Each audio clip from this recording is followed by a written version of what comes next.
But I think the development of full artificial intelligence will spell the end of the human race. It's a flying object, and we don't know what it is. I would hope somebody's checking it out. It was a rocket or whatever, but incredibly fast, opposite direction. It was too fast to be an airplane. I'm glad the Pentagon is looking at this, because if it poses a threat, I want them on top of it. Well, the craft generates its own gravitational field. You said there's lights in the sky? The internet has become the command center for criminals and terrorists. 911, what's your emergency? I need help, please help me! Aliens won't let it happen. You know, that's what we're instructed to say. Roswell, Area 51. Alien kept deep under the ground. 1, 0, 1, 1, 0, 1, 1, 6, 3, 2, 9, 7.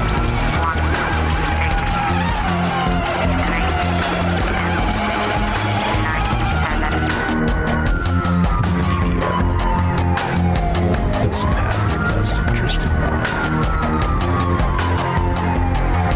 The government is self-serving. You're here for a reason. You're listening to Troubled Minds Radio.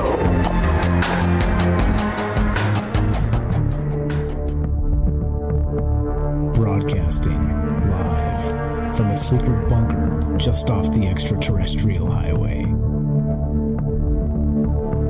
Somewhere in the desert sands outside of Las Vegas.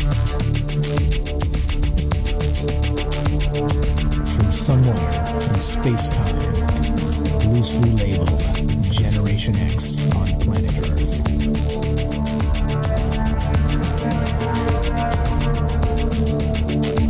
And asking questions of you in earnest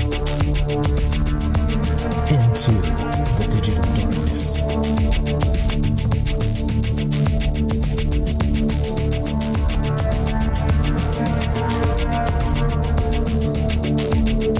Well, good evening and welcome to Troubled Minds Radio. I'm your host, Michael Strange. We're streaming on YouTube, Rumble, X, Twitch, and Kick. We are broadcasting live on the Troubled Minds Radio Network. That's KUAP Digital Broadcasting. And, of course, 88.4 FM Auckland, New Zealand. Tonight, we're taking your calls as we get weird. As I like to say, it is our calling card these days. Weird is good. Weird means you're not talking about the same crap everybody else is. So, let's get weird, shall we? Shout out to a friend of mine. I've got an old friend from high school. We've known each other for basically our entire lives. And a long time ago, when we were talking about starting a podcast, I tried to get him to actually start Troubled Minds with me. And he's a little mic shy, and you know how it is, right? It's like your buddy's enthusiastic and like, hey, let's do the thing, and then you're like, it sounds like a lot of work. So it is a lot of work. It is a lot of work. But an idea of his way back when we were talking about this entirety of just the weird space, okay? Because clearly that's where Troubled Mind sits in the mind's eye, in the weird media space, the alternative media as it's known. He said something to me that was entirely profound, and like I said, shout out Gordon out there. I love you, buddy. It's been a minute. I need to get back in touch with you, and I'll send you this, and hopefully you'll get a kick out of this. But this is based on Gordon's idea, okay? And he spent time, I've talked about him in the past, from here or there, not a ton, but he told me a long time ago as he was doing archaeology work. Okay. He was in college doing archaeology stuff. And then after he got out, he was actually digging around in parts of North America. He was actually joining these archaeological teams where they take volunteers. You got to work for free to kind of get your feet wet and, meet people and all the rest of that. And then you get paid and, then you become Avi Loeb and the rest is history and everything's aliens or whatever. I'm just kidding, of course, on that part. But he was telling me that every single thing they found, and he was lucky enough to be part of some digs that many of you may have actually heard of, some of the artifacts that we've seen. And he was describing it to me as, he's like, it's the most bizarre thing, Mike. I'm telling you what, every single time they pull something out of the ground that they don't understand what it could be, it's always labeled a ritual artifact. That's what they call it. It's a ritual artifact, okay? And you know me, the weird guy that I am, I'm like, wow, I wonder what kind of rituals they're talking about. That's entirely interesting. And so it became sort of this joke, right? Of course, between us, and then now it's sort of our larger joke among the group here. I kind of make the joke from time to time that, oh, you know, they dug it out of the ground. They don't know what it is. So it's obviously a ritual artifact. It is a good idea. It's not my idea. Shout out, Gordo. I love you, buddy. Here's the thing, though, right, is that this really is at the heart of the idea of a cover-up, of a deep cover-up. Now, recently we're talking about the Silurian hypothesis and some of these other ideas with the cover-up of the Ramses shaft in, not Ramses, was it Ramses? No, hold on, give me a second. The Osiris shaft, okay, of, I keep trying to say Avi Loeb. What's the guy's name? The Antiquities Egypt guy, Zahi Hawass, okay? That's the thing, is that supposedly there were no bones found in the shaft, okay? And I've linked that, like that's a whole nother thing we'll get to maybe another time. But basically he said that, you know, recently on a Piers Morgan episode, Zahi Hawass was kind of debating with some of these, you know, the newfangled, the new blood of archaeology, which are more avant-garde. They're more in the sense of, hey, let's look at these things with fresh eyes. Let's wonder about these ritual artifacts as they're known. And let's talk about these ideas and talk about the corruption and the nonsense that's happened, not just in the archaeological world, in the larger context of just the world itself as part of it, right? And that's just a tip of the iceberg explanation. But the new guard actually looks at things differently. Obviously, that's the entire point. But then the old guard is always trying to keep the narrative together that they've cobbled together. Now, and I've always said this, and I truly believe this, that when we're putting these ideas together in terms of anthropological sense, okay, and in terms of a narrative, we're dealing with 0.1%. Okay, that's it of the stuff that's been dug out of the ground, right? That's it, almost nothing. And so to get a fully coherent picture of what actually happened in the past, we're going to need a lot more than that. All right, we're going to need a lot. And so, to me, it's always been this really beautiful ambiguity of history, just the historical context of everything, okay? That's the point. And anyway, so that's what we're talking about tonight. The idea of this sort of the cover-up of the ritual artifact, and I'm calling it tonight Archaeology's Swamp Gas for obvious reasons, because that's really what this seems like. It seems as if we're kind of stuck in these spaces of, well, you know, we don't know what it is, so this is what it's going to be called. Okay, we'll just label it a ritual artifact. We're going to put it in a drawer in the museum, and then that'll be that, right? That's it.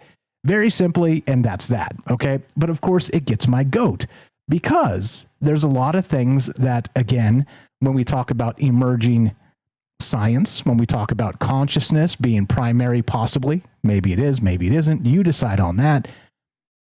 But suddenly, maybe some of these ritual artifacts that were tucked in a drawer and forgotten about decades ago might actually be something novel. That's where we start tonight. Now, of course, for my part, as it always is, there's no truth to be found here. This is just ideas. This is just exploring alternative theories, sharing with friends. That's it. Having a great conversation, the great conversation, as I like to call it. But that's it. It's very simple as part of this. And as we start, try and think of a thing that you believe was found somewhere. The Baghdad Battery comes to mind. There's some other good ones in the write-up where basically they wrote it off as some ritual artifact, but maybe, just maybe, it's something quite a bit deeper and quite a bit more profound. That's that. It puts us where we need to be for the time being. We are taking your calls tonight if you want to be part of the conversation.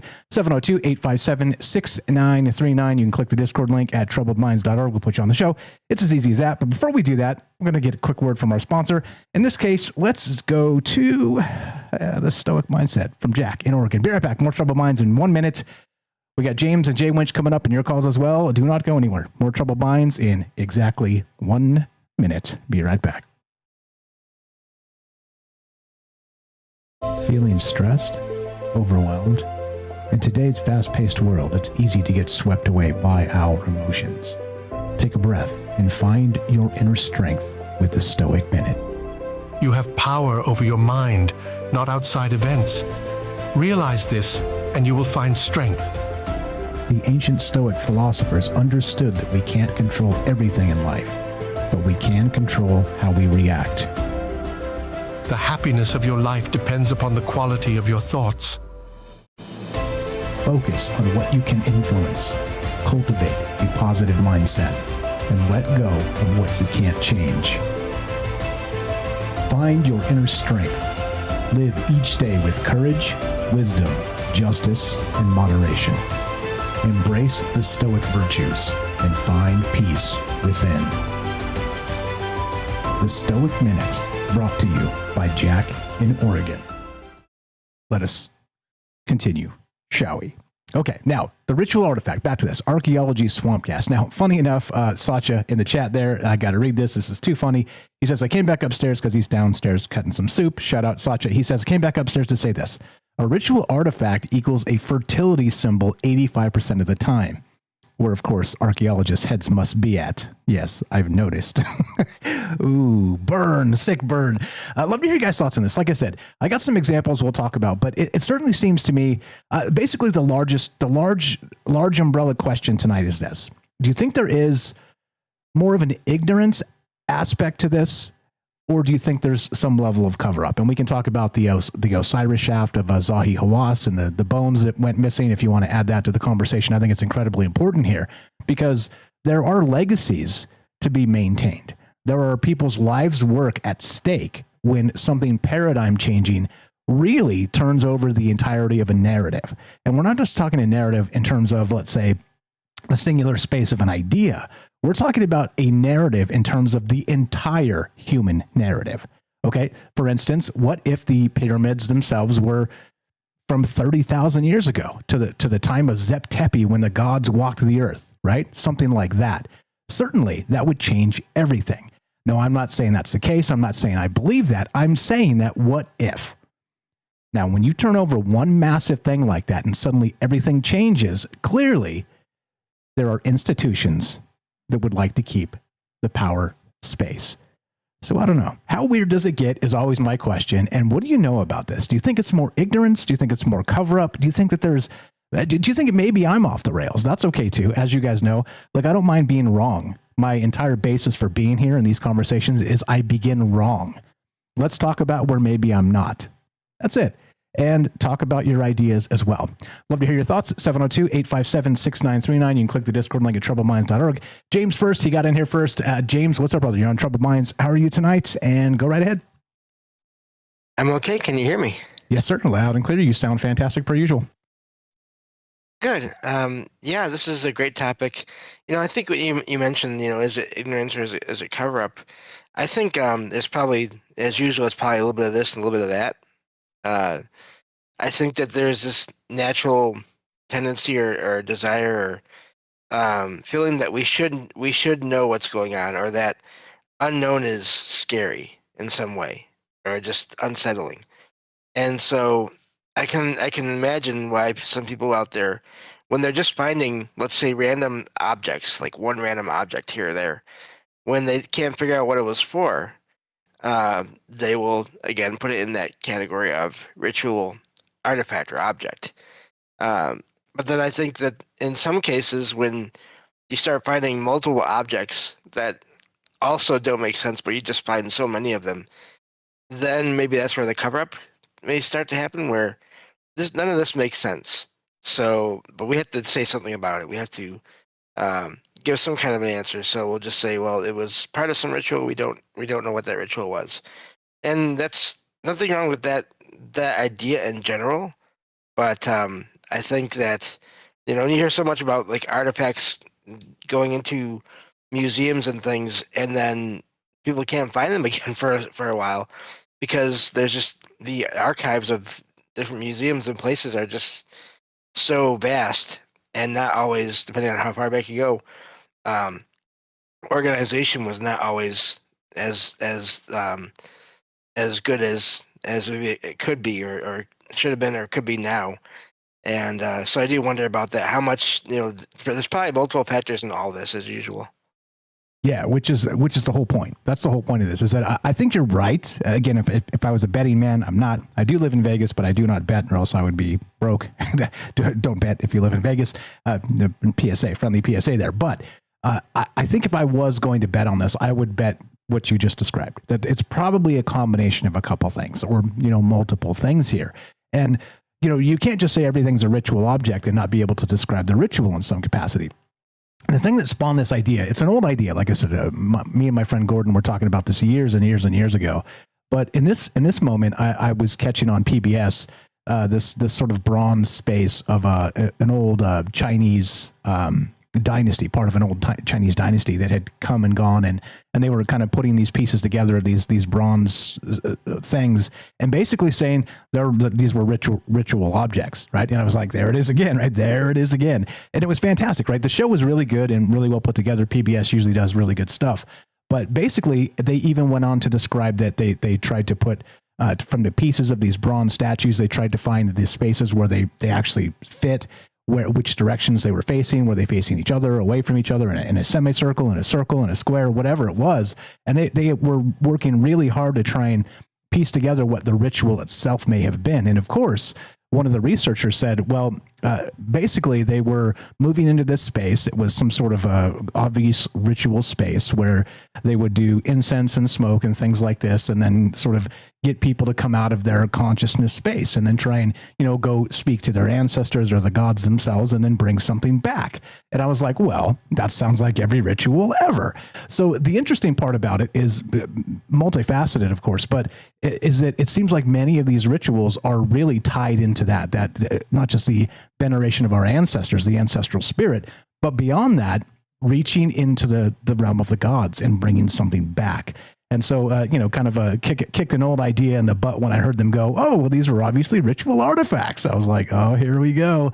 Go ahead, James. What else you got? Yeah, it just makes you think of different artifacts from around the world that it was discovered later that they were magnetic in some way, or they had energy flowing through them. And, they were sort of described as, well, they're part of something. They have some purpose, and we don't know what it is. So ritual again. But it's funny how this can tie to the possibility of anomalous experiences. And I can understand, again, why sort of scientists in different ways and archaeologists who are trying to be scientific about things would also not want to get dive too deep into that, when that's still there's still a lot of stigma against that these days. But I'm happy to sit in and comment whenever I have something to talk about here. Okay, stay right there. We'll get back to you. Hang tight, Jay Winch. I'm going to give you the bottom of the hour so we can get you some time here and get you some space to kind of breathe here, so I don't have to cut you off. I've got a mystery caller on line 1, though, and my tinfoil's tingling on this one. So let's try this. Let's go to the phone line. Line 1, you're on Troubled Minds. What's your first name, where you're calling from, and welcome to the show.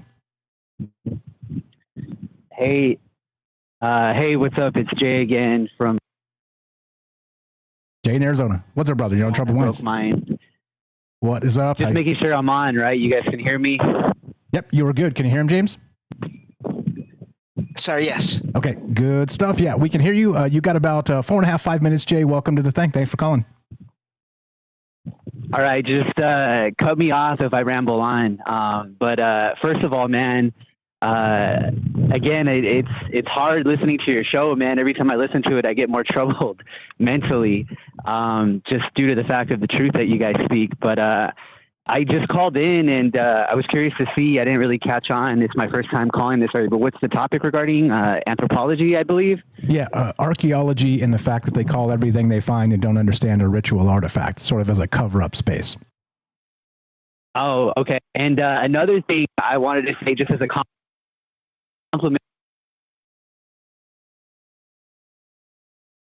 Uh-oh, we got a phone line freaking out. Can't hear you. Test 1 2. I'm going to talk for a bit, and hopefully he clicks back in. I think the last time he called, this happened exactly too, or he didn't even get that far in it. He didn't come through at all. So, and he's actually got a different area code. That's why my tinfoil's tingling. By the way, he changed phone numbers, so maybe he's got some VoIP thing happening. I don't know. Anyway, Jay, we can no longer hear you. I don't know what the hell happened. I'll leave you on there and just talk for a second here. But okay, so as I was going through this and actually considering these ideas, one of these things that popped out was the term Kuhnian, right? Kuhnin.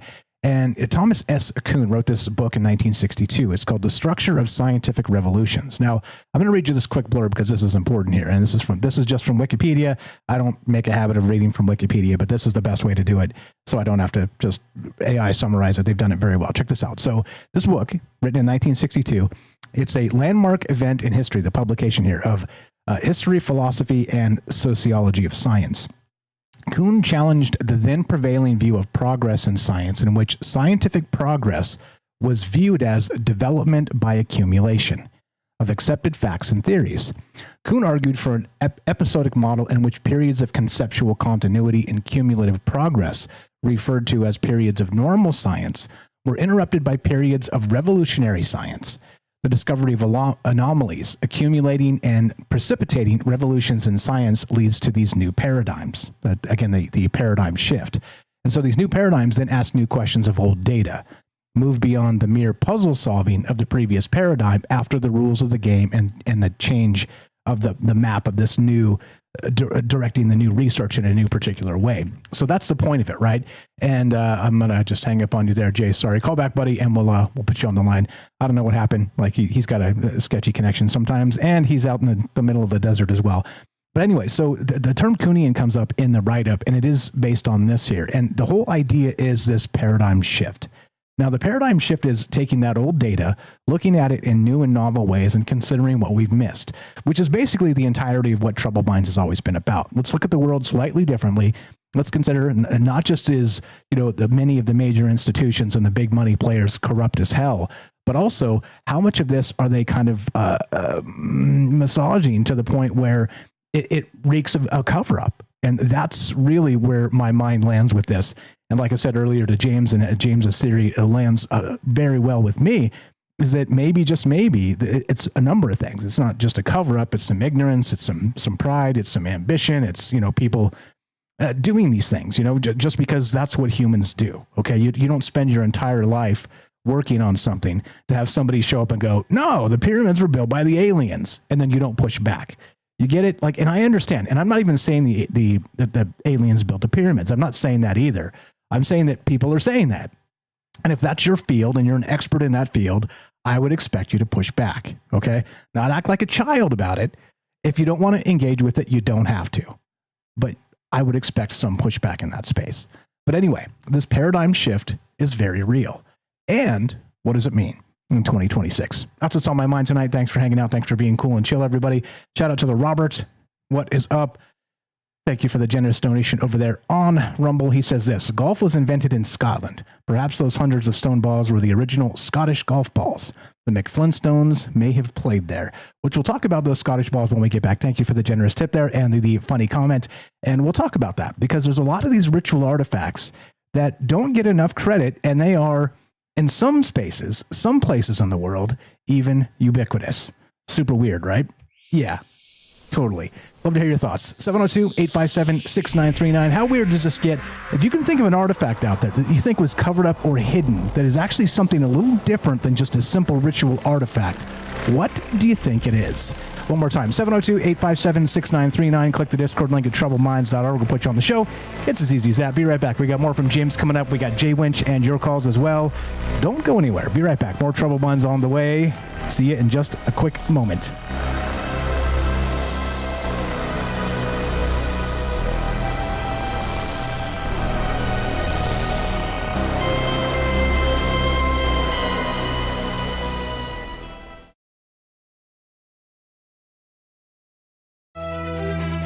You're tuning into Troubled Minds, the show where mystery knows no bounds.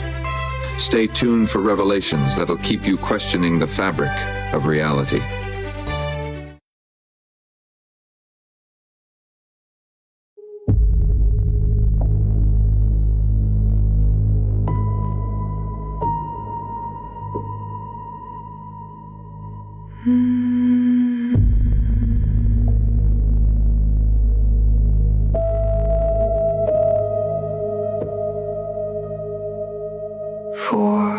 Stones carved by hands we'll never find, filed behind glass in a fluorescent shrine.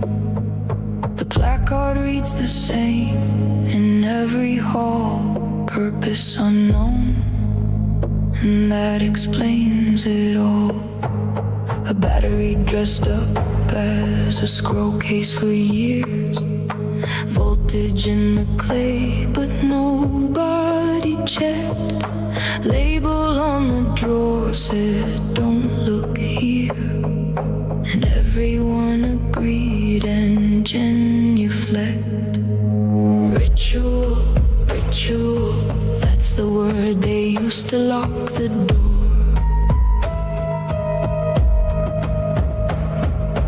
Ritual, ritual, paint the word answered and look no more.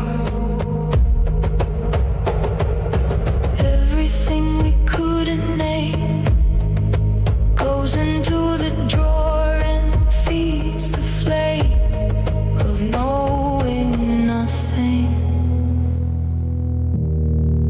beautifully.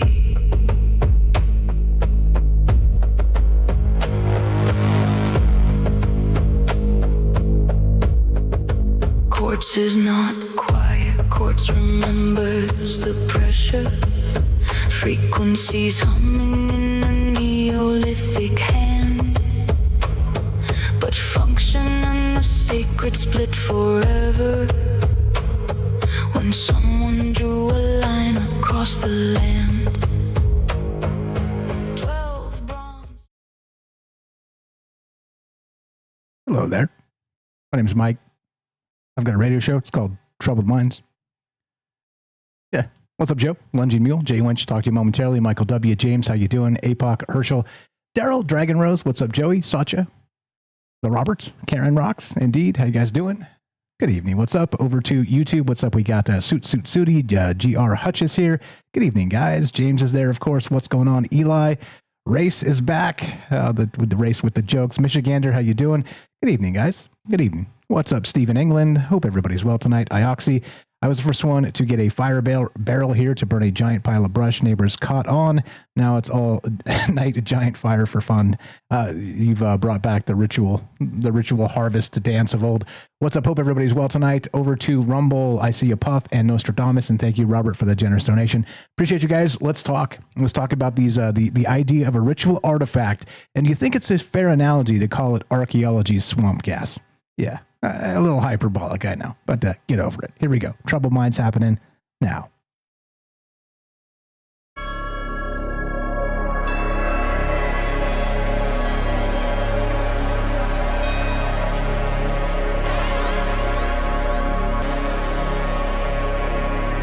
Welcome back to Troubled Minds. I'm your host, Michael Strange. We're streaming on YouTube, Rumble, X, Twitch, and Kick. We are broadcasting live on the Troubled Minds Radio Network. That's KUAP Digital Broadcasting. And, of course, 88.4 FM Auckland, New Zealand. That's KUAP Las Vegas Digital Broadcasting. Tonight, we're talking this weird term, ritual artifact. Now, it is a catch-all when you talk about archaeology, when you talk about sort of the rules of anthropology and how they put these narratives together. And look, I'm not even saying it's fake, right? It's not, I mean, I think it's as ignorant to say it's all fake as it is as ignorant to say everything that you know, that modern science says is real. You know, I mean, like there's a truth there. There's a truth somewhere in between. And this is why these discussions are so important, because it's not, look, I'm not a scientist. I'm not an archaeologist. You guys know this stuff. But I think it's pretty obvious when you can look at some of these spaces and recognize that there are cover-ups happening currently, continually. And the question becomes why? Because I don't know, other than, like we said, there's probably a number of reasons why this stuff is going on. But I mean, think about all the wild tales that have been told in the past of, you know, those articles from old newspapers talking about giants they found. Okay. And now there's no giants to be found. So, and I'm not saying there's giants. I'm not saying there's not giants. I'm saying there's a lot of wild tales as part of these conversations that kind of appear as like a little blip, and then they just completely disappear. And maybe they're phony stories. Okay. And remember, all it takes is one phony story to derail something that could be real. And write it off as some anomaly and some guy trying to make himself famous or something. And it's easy. It just becomes the game of narrative control. Okay. And so I do recognize some of that is happening. And back to that, now I'm going to explain to you just real quickly, and we'll get to J1 Chang Type, my man. Just real quickly, the Zahi Hawass thing. Okay, the Osiris shaft supposedly didn't have any skeletal remains in it, as Zahi Hawass said recently on Piers Morgan.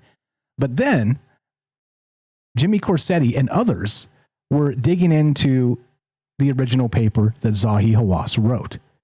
And in his own paper, and even in his own book, it's in black and white written that there were skeletal remains found in that burial chamber. Okay? But now, in 2026, years later, we're told, oh, no, nobody ever said that. Nobody ever claimed that.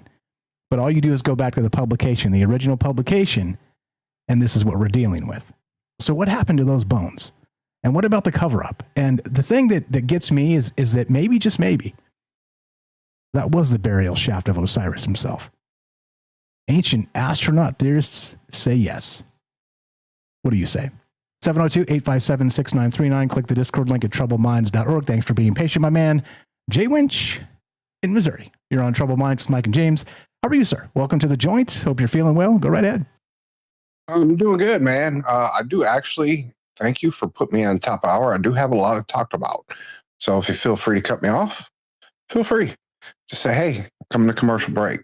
I would like to start off first. Everything I say is either a what if, some personal opinion, or maybe you should dig deeper into it. That being said, nothing I say is supported by Michael Strange. Okay. We don't need disclaimers. I appreciate it, though. Go ahead. What you got? Well, it's just, YouTube stuff, and because I laugh because sometimes I say certain things that are questionable. But I'm going to start off with, ironically, when I seen this and I had to jump in, I thought of Egypt, ritual artifacts. King Tut was buried with a golden dagger in pristine shape. Still to this day, in museums, beautiful looking dagger. Feel free to look it up. And that's supposedly from, I don't know, the time of the pyramids, 3000 BC, which I would beg to differ. I'll bring that up here in a second. But then you have something like the Baghdad Battery. The Baghdad Battery, well, it's been proven the Baghdad Battery, if you put enough of them together, you can create electricity. And as an electrician, you add water that's plain water and then salt water. You create a capacitor and then a resistor back and forth, and you can multiply the energy and do a lot more with it. But that's just a whole another thing. And then you had, the stories of the crossing of the Red Sea, and they stole artifact from the ancient Egyptians, and it was covered in gold, which is also used in shielding for going out into outer space to protect you from radiation from the sun, which is weird because the story behind that artifact also had, if you open it up, people basically had what you would call, nuclear radiation to them. So did that mean it was also shielded in lead on the inside? And was that why it was so heavy?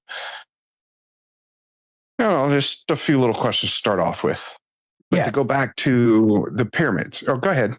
Yeah, just real quick on that. I don't know if you read the write-up there, but the Baghdad Battery is featured in that as part of it because oddly enough, it did sit there for a long time before anybody kind of put two and two together and actually decided maybe this is not just another ritual artifact, which is the entire point tonight. So that's one example. There's the Antikythera mechanism we've talked about. There's this, what's it called? The mystery of the Phaistos disc.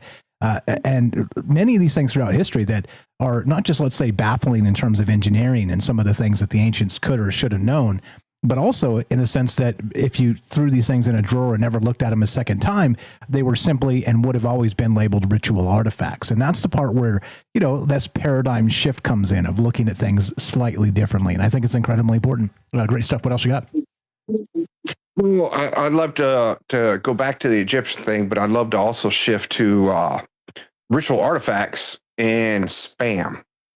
So during World War II, the Americans showed up to the islands, and some of those islands, they'd never seen a plane before. And they showed up and they had spam. And those people built wood effigies that looked like planes and would pray to those planes to bring back spam. Ironically, all over the Philippines and the Hawaiian Islands, spam is a staple. So to go back to Egypt real quick. So you have your history, you have what they tell you and what they allow you to know. Well, just recently they have come out with, and you can find the articles if you really dig into it. Again, it's my opinion, that the Sphinx shows weathering as though it was a tropical area. Well, there's also rumors Atlantis was also in Africa, and if you look into that, it was to the west of the pyramids, and I'm sorry, not Atlantis. There we go, Atlantis. Well, that would kind of make sense. Pre-flood, 12,000 years ago, Africa was a nation that was full of tropical jungles, and you had Atlantis there that had their boats and everything, and then you had the pyramids with the technology.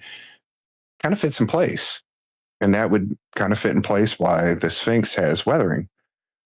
And then you got the new news coming out where, wait, there's possibly technology underneath the pyramids where they had little swirl towers that go down deep. Well, you swirl salt water next to plain water. Yeah, it does things. Kind of like, I'm sure you heard the term grounding, where you go out and when the sun rises, you put your feet on the ground, the sun gives you a burst of energy. And there's this new fad of like, let me put sheets on my bed. It's a grounding mat. All kind of fits. And then I'll change it to like a ritual artifact again. So say me, I'm traveling on a sailboat. I hit the Bermuda Triangle and then I end up, back in like 300 AD. And I got a Zippo lighter and a can of Zippo fluid with my knowledge and know how to turn, corn into oil and fuel. And they're rubbing sticks together, create fire, and I pull a Zippo out. Would that not be buried as a ritual artifact? Yeah, or from the future. So here's actually one question that's posed in the write-up as part of this too. So imagine like a Bluetooth speaker right now. Okay, it's without the power and all the things that make it work, and the Bluetooth technology and the phone to send it the signal and all the rest of that stuff.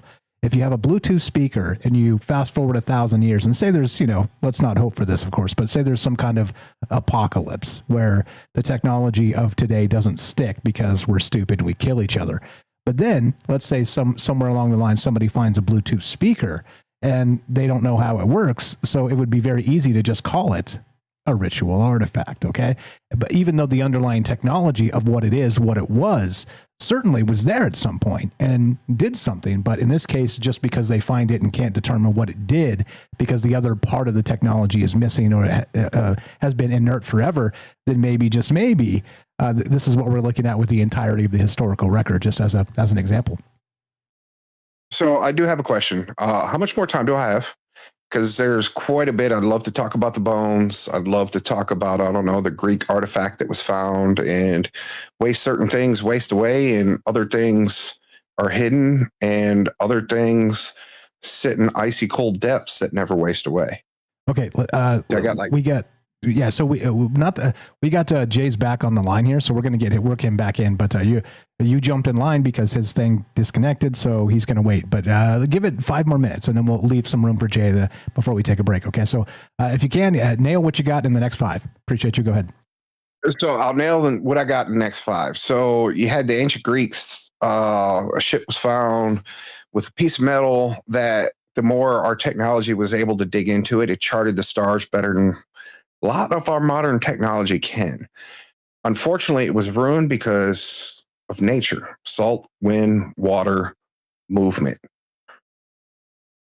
So our modern technology is going to be ruined because of those forces. And then you have, Lake Superior. I'm sure you heard the story. She never gives up her dead. You can actually look it up. There's documentaries where boats are perfectly preserved that went down 200 to 300 years ago. Why? Because it's super cold. Another reason, there's no movement at those levels. And a third one, there's no salt or anything to eat it. When you build technology out of metal, salt will eat it. Plastics, salt will eat it. Weather, time, plastics will eat it. The only proven technology that's still out there that will stand the test of time is stone. And if you look into it, certain stones within the Egyptian pyramid are red granite. Red granite is great for conducting electricity. You throw, I don't know, another book they took away from us, how water can create both electricity and gas. Well, that was a late 1800s book, and you can't find it no more. But we have technology now. Water, hydroplants.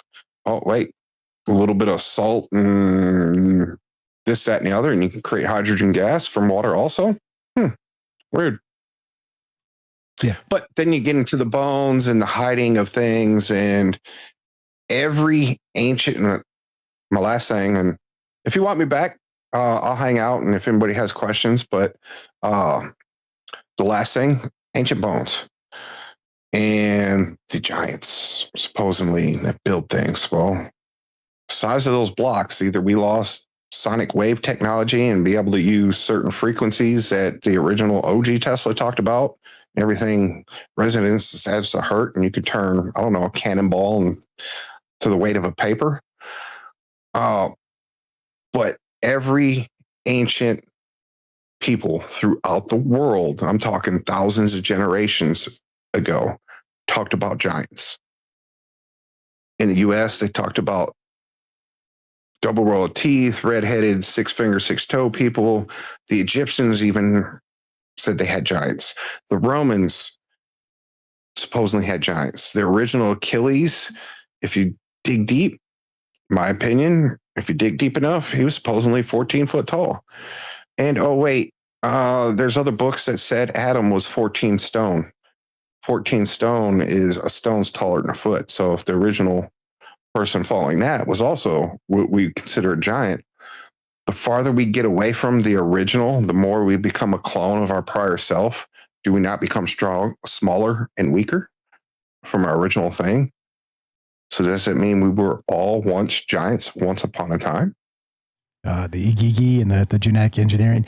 I would say ancient astronaut theorists say yes, but I don't know. I mean, I love all the theories, and I appreciate you bringing the fire, because there's a lot there, and that's exactly why we talk about this. Because look, like I said, not to, again, as the disclaimers Jay Winch added, everything that he says, Mike Strange does not approve, but only because I don't even approve of 2/3 of the things I say. It's more thought conversation. It's the idea to kind of light a fire in your mind and maybe see the world a little bit differently.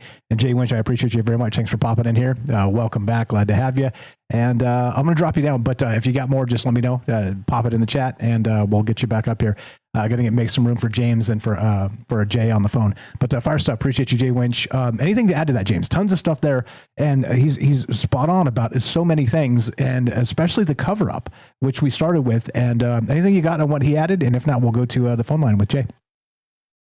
Yeah, it's energy is always seems to be part of everything, and whether it's viewed in modern technical terms, like understood, or paranormal anomalous experiences, all that still seems to involve energy of some kind. It also is amazing to me how often you hear about the stones from this one site or a building in this other site location is all of a sudden we figure out, oh, this is thousands of years older than we thought it was before. Isn't that fascinating? I mean, we've all heard that over and over again. So, but yeah, great call. I'm looking forward to the rest. You are the man. James Salcido, of course, the paranormal expert of Troubled Minds. You know where to find him. SalcidoParanormal.com. That's SALSIDO Paranormal.com. Also, Jay Winch, stream, dude. Do a thing. Start a little podcast. Do all the stuff, man. He sent me a message after his call last time and was talking a little bit about that. Yeah, man, that's the whole point. You got stuff to say. Get it out there and say it. It's hard to smash all the ideas into the shows we do with so many people contributing, but absolutely get your voice out there, man. 100%. I do back you up in that regard. There you go. Throw the disclaimers out. You're the best. 702-857-6939. Click the Discord link at troubledminds.org. Tonight we're talking this term ritual artifact. Now I'm calling it Archaeology Swampcast because it seems as if it's the generic term for a cover-up, or, the placeholder term as it's known, as other things have been known. Shout out Matthew in Colorado. And I don't know, what do you know about this? How weird does this get? And do you think there is maybe, just maybe, a larger cover up in the academic space? For what reason? Or again, is it ignorance, or what level of all this kind of fits into it? I don't know. I hate calling people ignorant, but I also hate seeing cover-ups happen in plain sight. Again, back to the Zahiwas thing and that shaft with the bones down there that they're like skeletal remains. What do you mean? 15 years later, nobody ever said that. Oh yeah, it's in your book, bro. It's in your book. So, so who's doing what here? It's a little bit crazy. 702-857-6939. Click the Discord link at troubledminds.org. Let's do it again. Back to Jay in Arizona. Your phone's been spotty recently, my man. Hopefully we get you on. Are you there? Test 1, 2. Jay in Arizona.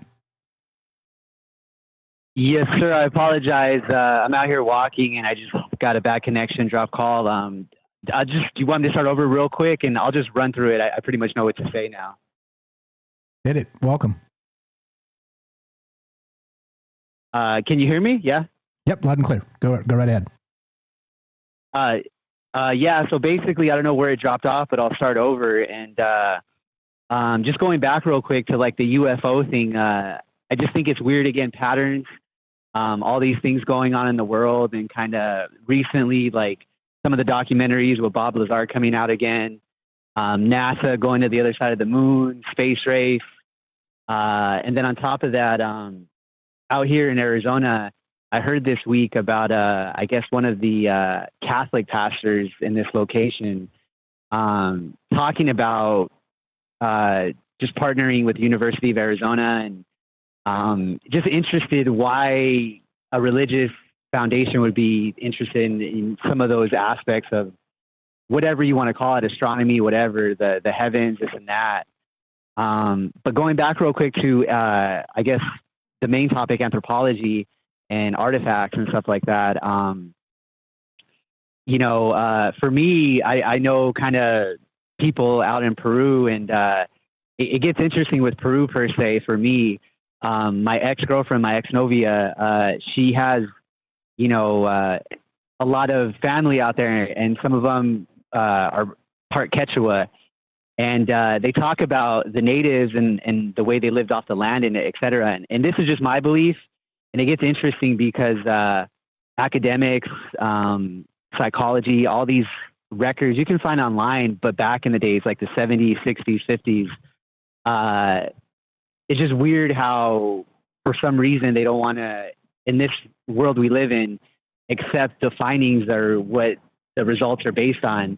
And one thing about Peru, I guess the monuments they built, the massive structures, they talk about the people that used to live out there, the Quechua, they would observe the animals, and they observed the birds in a certain topography of Peru.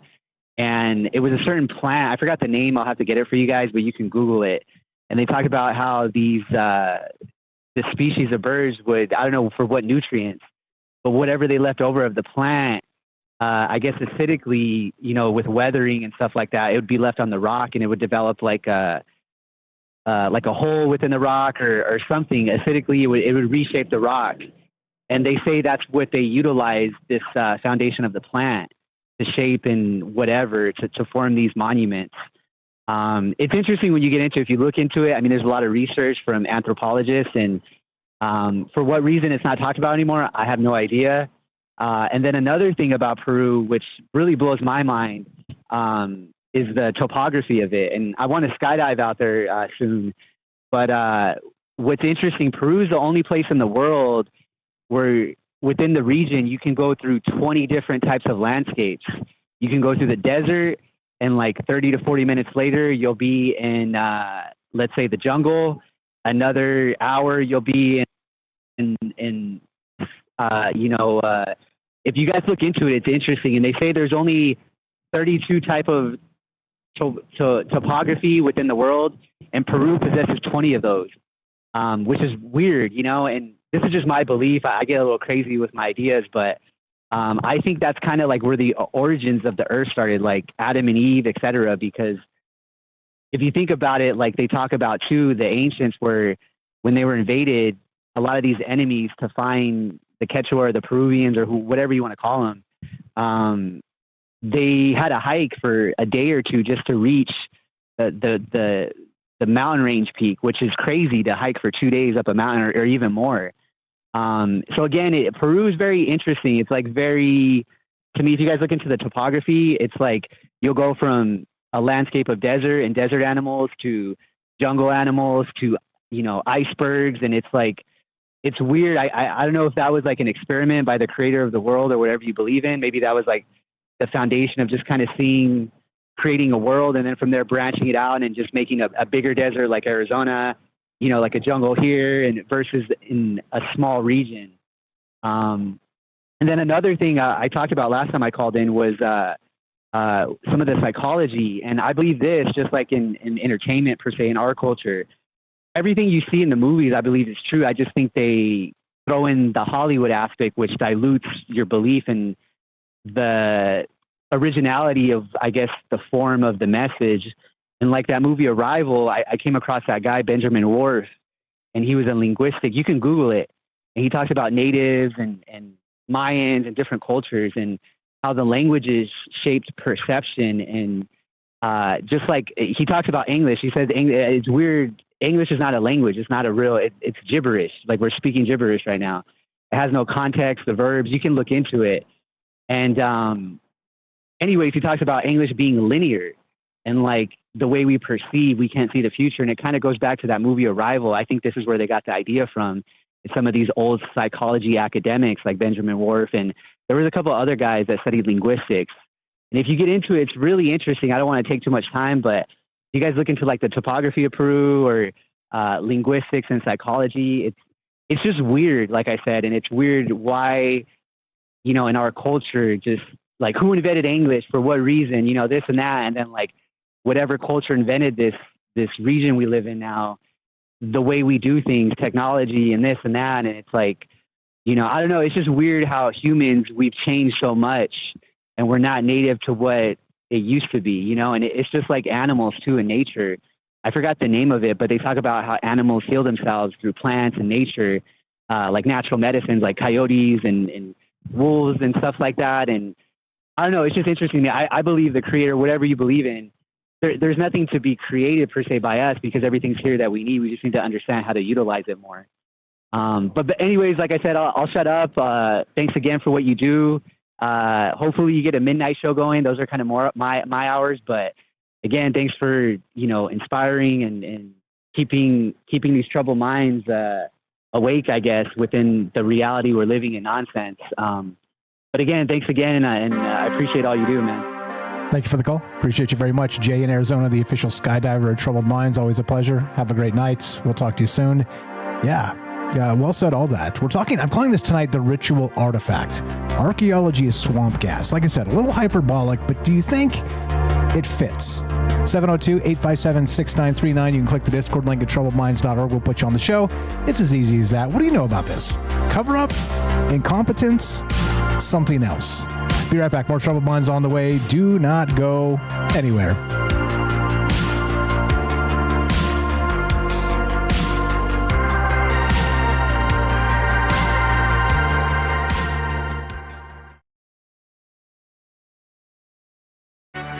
This is Troubled Minds. Your host, Michael Strange, the master of the mysterious, is here to guide you through the shadows of the unexplained. Let's check the news. A new book from a psychology professor is challenging the way we think about paranormal encounters. In Science of the Supernatural, the author argues that the human brain may be actively misinterpreting environmental signals, including electromagnetic fields, to generate the sensation of ghostly presence. Studies conducted at sites like the underground stone vaults in Edinburgh and Hampton Court Palace in England found that electromagnetic field fluctuations were measurably higher in areas with reported hauntings, raising a question researchers are still unable to answer. Did the ghost cause the electromagnetic field, or did the electromagnetic field cause the ghost? In the world of animal biology, scientists may have cracked open a century-old mystery. A new study published in the journal Science suggests that homing pigeons navigate using iron-rich immune cells located in their liver. When researchers at the University of Bonn temporarily removed those cells, the birds lost their ability to find their way home, offering the first full-fledged biological theory for how animals sense Earth's magnetic field. And finally, astronomers are puzzling over a fleeting event captured on December 18, 2019, when a star in a nearby dwarf galaxy briefly brightened and dimmed over the course of about an hour. The event bears all the hallmarks of gravitational microlensing, a phenomenon predicted by Einstein's general theory of relativity, in which a massive object bends starlight as it passes between us and a distant source. Researchers at Swinburne University have calculated the lensing object's mass at roughly 3 times that of our moon, far too small to be any known stellar remnant, and consistent with only one known possibility, a primordial black hole, formed not from a dying star, but from density fluctuations in the first fractions of a second after the Big Bang. Thanks for listening to the Troubled Minds Radio Network. Indeed. The elusive primordial black hole. It seems as if they may have spotted the signature of one. Wild stuff. What a time to be alive. Maybe, just maybe, they're out there, which of course is, remember, those bowling ball sized black holes just chilling out there, causing all kinds of chaos in the cosmos itself. And, well, we don't even know if they exist, but anyway, hope you guys are doing well tonight. Thanks for the great calls so far. Appreciate you very much. Shout out to Robert again. Thank you again for the generous donation over there on Rumble. He says, perhaps the Baghdad batteries were used for gold plating jewelry. And that's actually one theory. They've talked about that, right? Sort of the idea of electroplating the gold and whatnot. I mean, I don't know, right? I think, as usual, the modern science has suggested full well that the Baghdad battery, couldn't draw enough power to be useful, right? But I mean, how many of them were there? How much more are we missing? It's weird. It's a weird space to kind of be talking about this because, like I said, you would figure that somebody would have put these together, the ancient astronaut theorists. And I think Jason Martell, I saw, and I only know that name because I saw this recently, but he was on Ancient Aliens for a long time in the beginning there. And I did see them putting one of these Baghdad batteries together, sort of a modern representation of it. And they were kind of showing that you could actually measure the energy coming out of it, right? Which is cool. And this is the type of science we need. If you want to prove this stuff and you think it's actually real, then that's what you should be doing. You should be putting these things together and, proving that, hey, maybe it's this or maybe it's that. A shout out over there on Rumble. How you guys doing? Little Johnny Boy Sweets is here. Good evening. The other glue of the show. What's up, Margie? If I missed anybody, just say hi. I'll say hi back as we go. Trying to keep up with your ideas and your thoughts in the chat as well, and add them to the show as they are relevant, because there's a ton of relevant stuff going on out there. Who did I miss? Gordo is here. Good evening. We got the puff sighting to start us out. Hope everybody's well tonight. What's up, Michigander? I see you there. What's up, Race Lever? Yes, indeed. I said it. What's up, Michigander? I see you. James is back. Welcome, Sweets. I see you, Kelly. Yeah, Kelly's lighting it on fire in the chat too. Like, there's definitely some cover-ups here, right? And what does it mean? I don't really know. If I missed anybody in the chat, just say hi. I'll do my best to say hi back, and appreciate you hanging out. Here we go. Troubled Minds coming up, and more from James and your calls if you got it. Here we go. Oops. That was the wrong button, as you can tell. That was not funny at all, except for the wrong button part. All right, here we go. Troubled Minds happening right about now.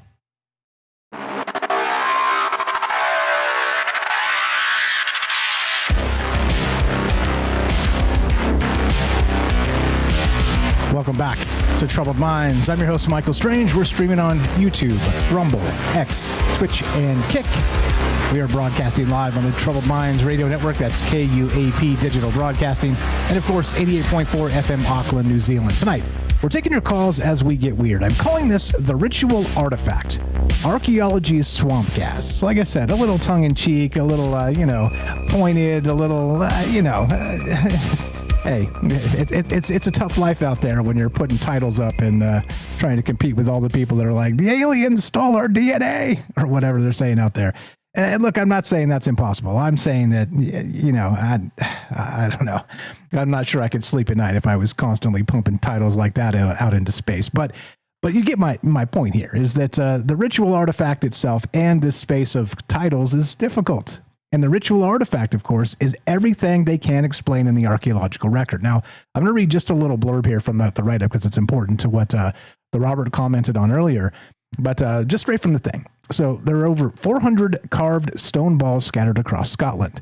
They are roughly the size of a tennis ball, covered in symmetrical knobs and geometric patterns, carved with a precision that still impresses modern sculptors. Some date back 5,000 years. They are found in tombs and fields and riverbeds and places that suggest no single obvious purpose. Museums display them behind glass.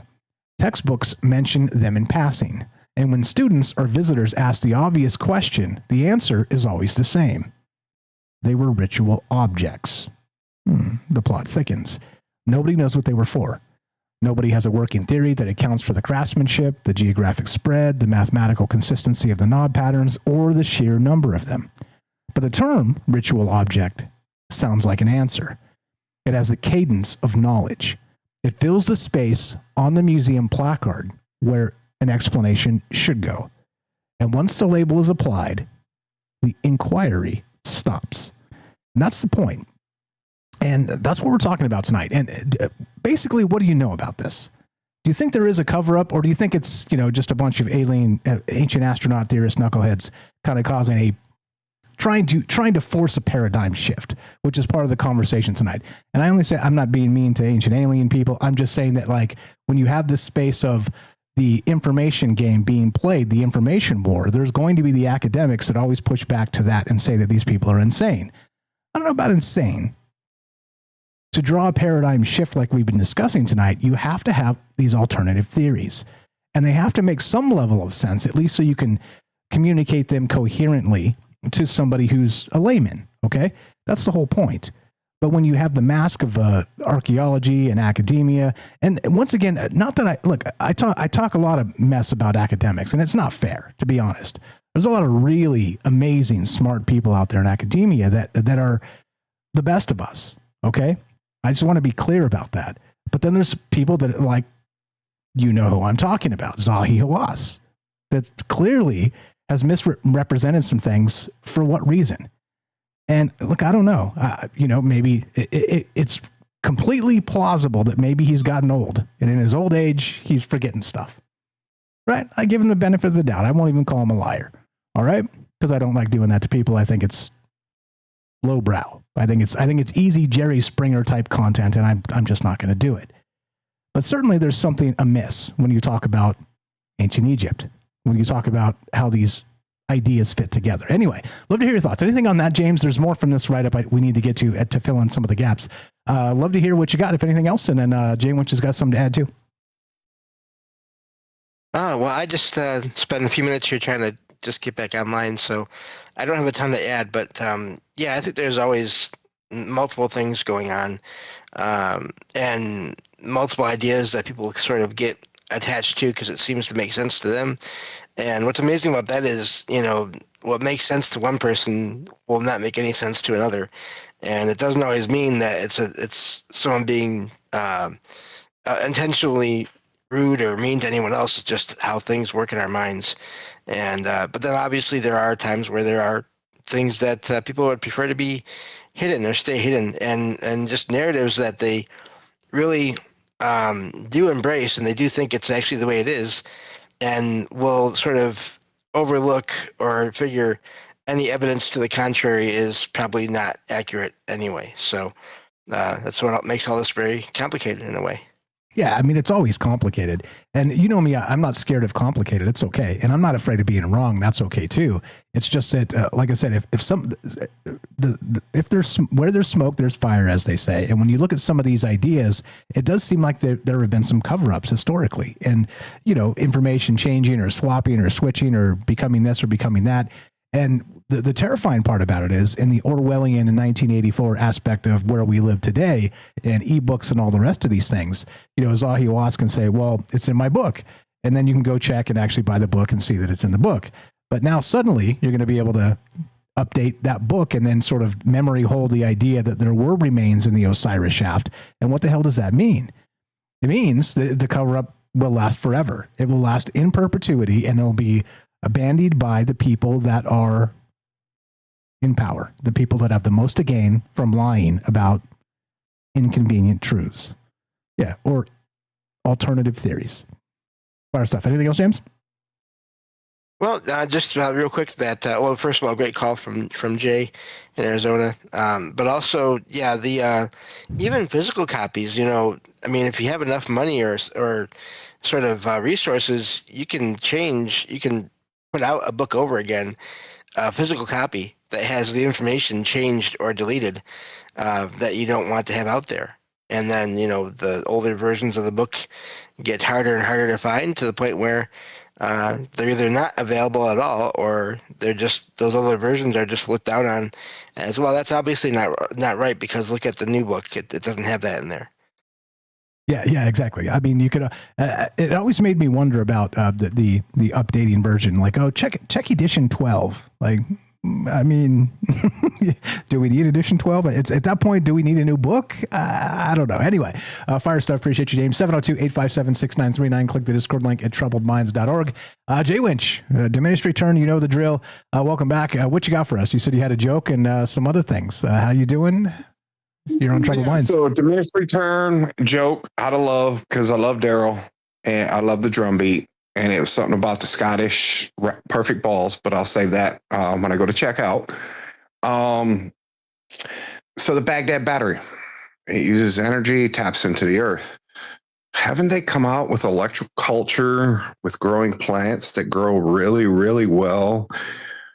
Like in their studies that are actually coming out more and more, that, you stick iron on one side and copper on the other, and it creates, I don't know, like an electrical magnetic frequency field that keeps all the harmful bugs out of there from eating your plants.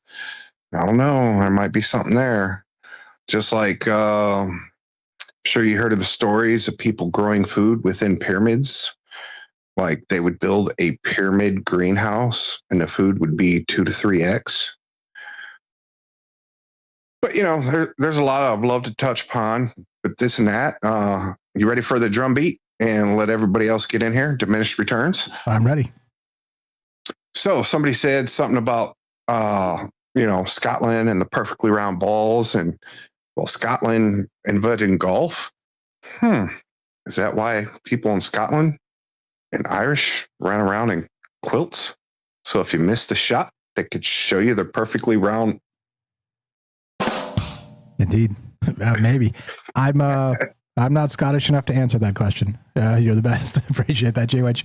I'm calling this a ritual artifact tonight. Archaeology swamp gas. And yeah, I mean, contrary to popular belief and current events, we're not talking about balls in Scotland. Other than this, so back to this write-up. So now these carved stone balls scattered across Scotland. Now here's the point, right? Back to this. So the idea that they label these things ritual artifacts is the problem, right? It's not a small problem. This is the central unexamined habit of modern archaeology. The word ritual has become a filing cabinet for everything the discipline cannot explain. And this is straight from the write-up. I do encourage you to follow the Troubled Minds newsletter. And that cabinet is so full, it should be buckling under its own weight. Carved stones nobody can identify go into the ritual drawer. Buildings with no obvious domestic function go into the ritual drawer. Geometric patterns etched into bone 40,000 years ago also go into the ritual drawer. The Phaistos disc, a stamped clay artifact from Minoan Crete that has defied every attempt at decipherment for over a century, sits in the ritual drawer. Links in the description. Check that out. The Roman dodecahedra. We've talked about this in the past. Shout outs Gary Gygax and the Platonic solids of D&D dice. But the Roman dodecahedra, hundreds of identical 12-faced bronze objects found across the entire empire, with holes of varying diameter on each face, sit in the ritual drawer. Nobody knows what they did, but everybody agrees.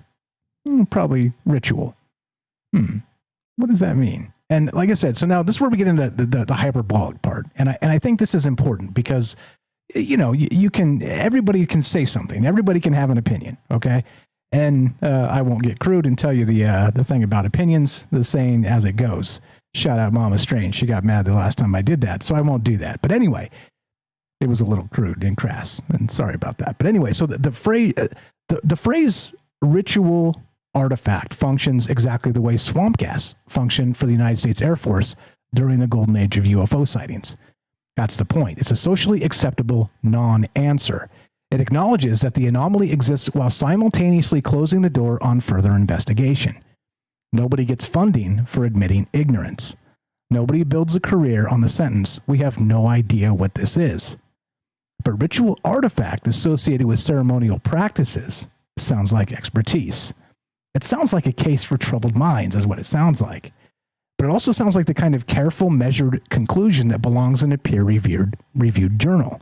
And it is, in every meaningful way and sense, an admission of total ignorance wearing the costume of academic authority. And that's the point. That's why I want to talk about this. And that's why this has always been on my mind way back to the very beginning of what Troubled Minds has always been. That's the point. Okay? So, I don't know. What do you think? If you had to decide what is the largest cover-up out there, historically, and there's probably a ton of them. There's probably a ton of these things. And some other questions to ask. So how about this? How many things in your life right now would look like ritual objects to somebody 1,000 years from now? Back to that, the cell phone charger or a Bluetooth speaker. That's part of it, right? Maybe, just maybe. That's where this gets weird. Because, of course, if there was some sort of technology back when that has been forgotten, it would look like, well, much like any other ritual object, wouldn't it? And that becomes the point there. Yeah, Kelly, get in here if you got stuff to add. I know there's a ton here that you can touch on, but it does, like I said, it makes my tinfoil tingle. Actually, it makes my tinfoil smoke. It's that hot in the conspiracy game. And people talk about this a lot. This is sort of the Graham Hancock space. This is, goes deeper, the Zep Tepe stuff. It goes even further back with Filippo Bondi and his team saying there's those structures beneath the pyramids. I mean, and look, I'm not even saying it's real or it's not real. I'm saying leave your mind open to that space of maybe discovering something else. And funny enough, I was reading an interesting thing too recently about the old priests of Egypt, the Egyptian priests of old. Were talking to the Greeks that came to visit the pyramids way back when, a couple thousand years ago. And the priests, I'll see if I can find this. It was a Twitter X thread, and I don't know if it's true, so bear with me on that grain of salt. But it was from an anthropologist, archaeologist, something like that. But he was kind of leaning the way we lean and kind of looking at things a little differently and suggesting that some of those old Greek visitors, the scribes that wrote down all the stuff that we know about ancient Egypt now, they were actually being taught way back when that they knew about one flood, but there are 3 floods. And so that goes back to what Jay Winch was saying a little bit too about the sort of the water erosion space on the Giza Plateau with the Sphinx and the Great Pyramid and all the rest of this stuff. And look, I don't know. I haven't been there myself. I'd love to go one day and actually look at the things. And by the way, too, go check out, you guys probably know him, Jay of Project Unity. Like, he's living the dream. That dude is going to all these places in the world. He's been to Peru, he's been to Egypt, and he's documenting these things with his own eyes, with his own cameras, his own equipment, and he's going there and looking at these things and saying, okay, let's look at this with our own eyes, unedited, at least, from the sense of trying to fool somebody, and let's consider this together. And I think he's got some compelling stuff to watch and to check out. But he doesn't need our help. He's like probably 100 times bigger than Troubled Minds. But you get the idea. There's a lot of people out there doing really good work in this mind space, and that's the point. I don't know. What do you know about it? I'm calling it, once again, the ritual artifact, Archaeology's swamp gas. And I think it is apt. I think it makes some sense to just throw everything in the drawer of the ritual artifact, and then, you move on to the next thing. Because, of course, as it said in the write-up, you can't get funded on, we have no idea what the hell this is. However, historically, if you don't go back and look into that junk drawer of the past, maybe, just maybe, the missing element of the past is there, waiting for us to go back and just take a second look. I don't know. What do you think? 702-857-6939. Click the Discord link at troubledminds.org. We'll put you on the show just like this. Let's go to the phone lines. What's your first name? Where are you calling from? Go right ahead. What's going on, Michael? It's Kelly. I figured it was Kelly. It even says Kelly on the thing here, man. Like I typed it in and it saved it. I can't believe it. My software actually works. Welcome, brother. I appreciate you calling. Hope you are well. Yeah, man. What do you got? Go ahead. Doing good, man. Just finishing up some gardening and stuff. We're all getting it all ready. I'll have to send you some pics later. Sweet. Looking forward to it. Yeah, man, that's a lot of work. Anyway, just wanted to call in and kind of give you my 3 cents in there as usual. So right now, just to top it off real quick, right now, in my opinion, the biggest thing that's being hidden from us would probably be the new stuff they found underneath the pyramids, right? The massive, whatever that is. And it's under all of them, you know what I mean? So it's, the more they look, the more they're finding, you know, with all these scans that they're going on. But even so, man, that's something incredible. I can't wait, or I hope I'm alive when they talk about, or even go down inside there. You know what I mean? Me too. Amen. But throughout history, you know, of course there was things like that. I mean, there's ancient books that talk about all these ancient, you know, what was happening in history. I mean, if we don't know some of the, like, the resets have been happening out through history that's actually covering all this stuff, you know, and when I kind of look at that, you know, where you had that general that he retired and then went back to the Pentagon, and he talks about like how the United States was going to go into like 9 countries in like 5 years, trying to take down 9 countries in 5 years, you know, and he talks about how they're going to do it. But if you look at those countries, for me, you know, being in the military mind, you know, but looking at all that before I even went in, I was looking at some of that stuff that she was talking about, and I'm like, man, those are all ancient places. Like, they went in and just like went in to destroy some of the, and that's like a reset right there in itself. When these wars are going on in these ancient places to destroy what? You know, you had examples of like when we went into Iraq, and our military, you know, an army. I wasn't there for the first one, but I was there for the second. But when we went in there, you know, that's when, you know, they had all that weird talk about, you know, Gilgamesh. They found the Gilgamesh's, you know, tomb. That's another big one for me. If that's the case, I would like to even hope. I'm hoping that's true that they did. But we probably would never know, even if they did find those bodies like that, you know, something huge like that, or even like King Og, you know, his bed when it was made, it was like, you know, a man like 15 feet tall, you know.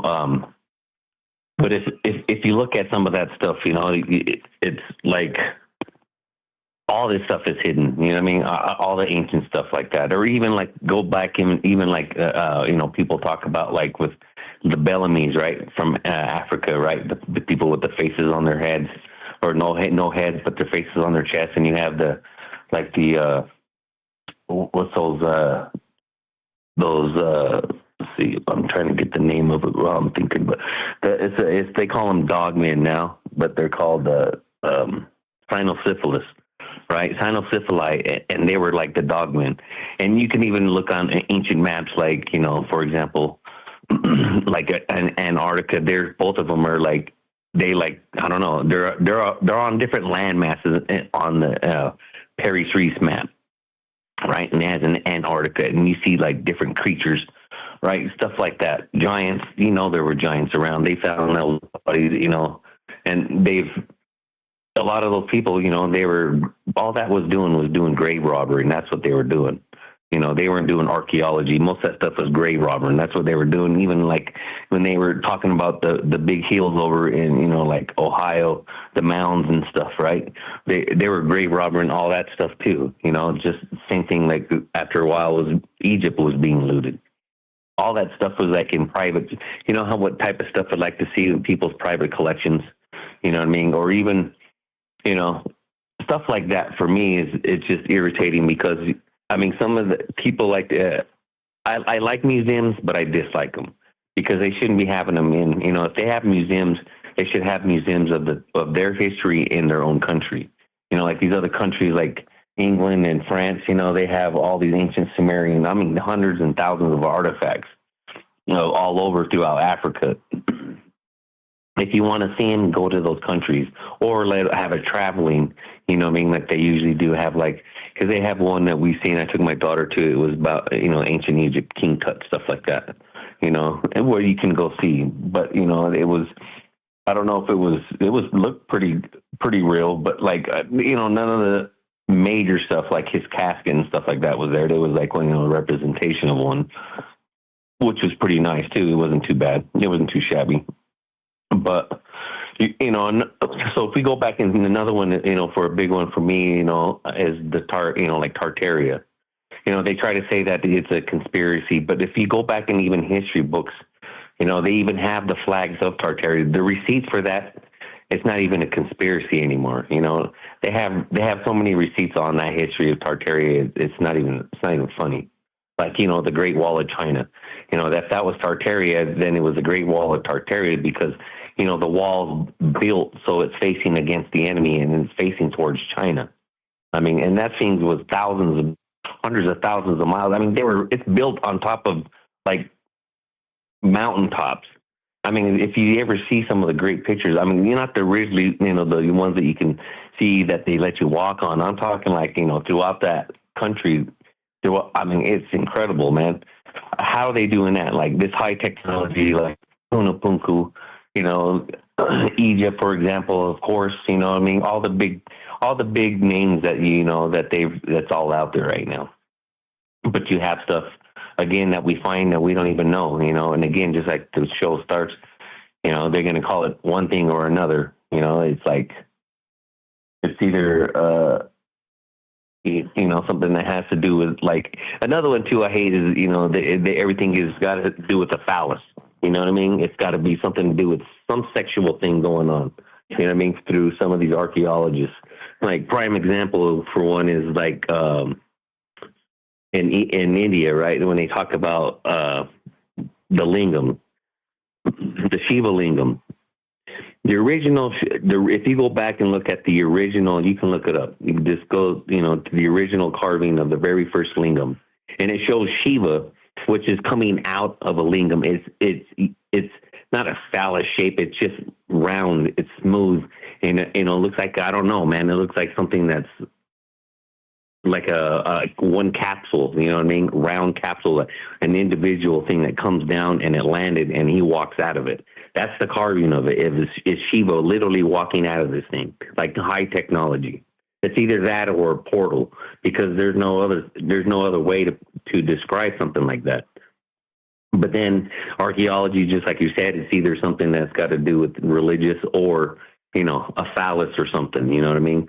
Why is that? It's just, I get tired of those stories all the time as well. Yeah, it's always a phallus, isn't it? It's they have those massive obelisks that they spent years and years carving out of the bedrock. They're like, yeah, that's a giant penis. Like, I mean, I don't see any, I don't see any testes. So what do you mean it's a giant penis? I mean, symbolically, I mean, where's your mind at, people? We're just about out of time. We can hold you over if you need it. You tell me, brother. Appreciate the call. You're the best. Yeah, man, I'll hold over. I got a couple more things too, that were really kind of unexplained. So okay, you are the best. I'll hold over, man. Appreciate you. We're going to get right back to you in a moment. That's Kelly in Colorado. You know him, you love him. Get back to him in just one moment. And yeah, I mean, it is weird, right? And Satya said that in the beginning too. It's like, where are the heads of these people? Where everything is some sort of like a fertility object. It's like, does it always got to be that way? I mean. I don't know. Like I said, it feels like 12-year-olds are doing archaeology or something. Anyway, love to hear your thoughts. I'm calling this the ritual artifact. Archaeology swamp gas. Like I said, hyperbolic, I know. And just a reminder, not all academics are bad. There's many of them out there doing God's work. And the question becomes, what do you think the biggest actual cover-up in archaeology and anthropology is? Be right back. More Troubled Minds on the way. Do not go anywhere. I'd love to hear your thoughts. More from Kelly coming up. Looks like Derek the Night Stalker, and your calls as well. Be right back.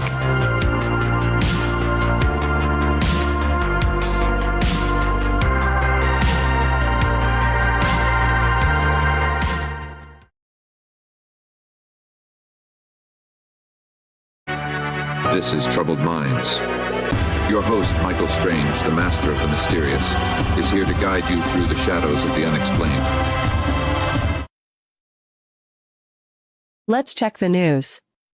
A major legal battle over artificial intelligence and intellectual property is heating up, as CNN has filed a copyright infringement lawsuit against an AI company called Perplexity, accusing the company of unlawfully copying and distributing its news content without permission.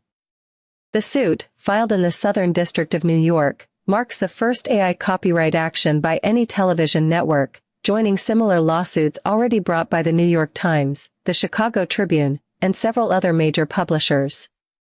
CNN states it attempted to negotiate a licensing agreement with Perplexity last year, but the two sides failed to reach terms, leaving litigation as the network's only remaining option. Perplexity, valued at tens of billions of dollars, pushed back, with its chief communications officer Jesse Dwyer noting that facts themselves cannot be copyrighted. Shifting now to the world of medicine and emerging technology, researchers may be on the verge of rendering traditional laser eye surgery obsolete. Scientists at 2 California universities have developed an experimental technique that uses mild electrical pulses and specialized contact lenses to temporarily soften the cornea, allowing it to be gently molded into a new shape. No lasers, no incisions required. Early trials conducted on rabbit eyes successfully corrected nearsightedness in roughly 1 minute while leaving the eye's underlying structure intact. The research, still in its early stages, suggests a potentially cheaper and far less invasive path forward for the millions of people currently relying on glasses, contacts, or laser surgery to correct their vision. Thanks for listening to the Troubled Minds Radio Network. Indeed. I might need some LASIK, so that's good news for me. Let's get my eyesight back. What's up, Riz? How you doing? Good evening. We got Race is here. Akashik. What's up, Derek? Don't have time. Take your time. Cool. Appreciate that. What's up, Jay Winch? I see you. Thanks for all the great calls tonight, as usual. Good night, Herschel. Thanks for hanging out with us. Yeah, there's a ton here. And the fascinating part is how wide and varied the actual examples can be as part of this conversation. It's incredible. Jay Winch laid out a ton of them, the Baghdad battery and all the rest of this stuff that we end up looking at as sort of a after the fact, a fact of, if you don't go back and look at these things, maybe you missed something entirely. And that's what this has always been about, these conversations, just kind of looking back at what we may have missed. Satya, Race, what's up, guys? Jay Winch, Kashik, I see you there. What's up? Wally's World. Hello. If I missed anybody, Lily in Australia, I see you. If I missed anybody, just say hi. I'll say hi back. And thanks for hanging out. Thanks for being part of this. And like I said, thanks for being nice to each other in the chat. It means a lot to me that we can get together. We can agree and disagree and all the rest of that. Shout out Steve in England. The other Steve, the Toey Ball. Yes, exactly right. Exactly right. That's one of the examples on the write-up. And just hang out and talk about these ideas. You guys are the best. Thanks for Sweets and all the rest of the mods. Gordo out there, I see you. Linking all the things and all the places, the other glues of the show. Appreciate you guys very much. Here we go. Troubled Minds happening now. We got more from James. Kelly first to James. We'll go to the Derek the Night Stalker and your calls as well. Here we go. Troubled Minds now.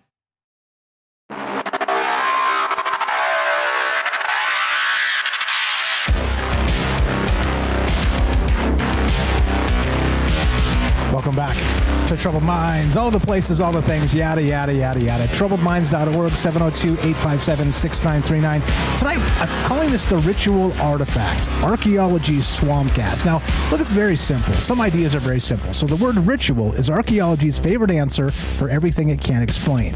It sounds like knowledge. It fills the museum placard, but it's actually an admission of total ignorance dressed in academic language. What if the things we filed away as symbolic are actually technologies operating on principles we've abandoned or never even discovered? And that's the whole point.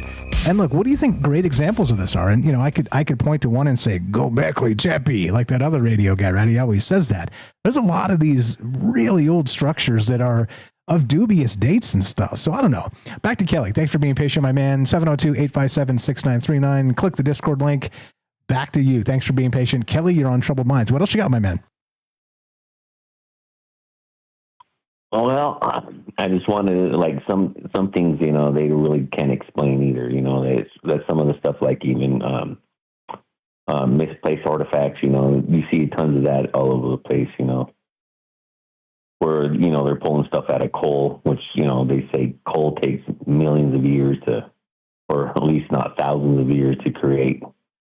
Stuff like that. But like one that interests me is that, they still, I don't know what, I have never been to Egypt to see what people, the people, if you walk around, the people that show you in the museum, what they're, the caretakers of the museum, what their explanation of what the Sabu disc is, what that is.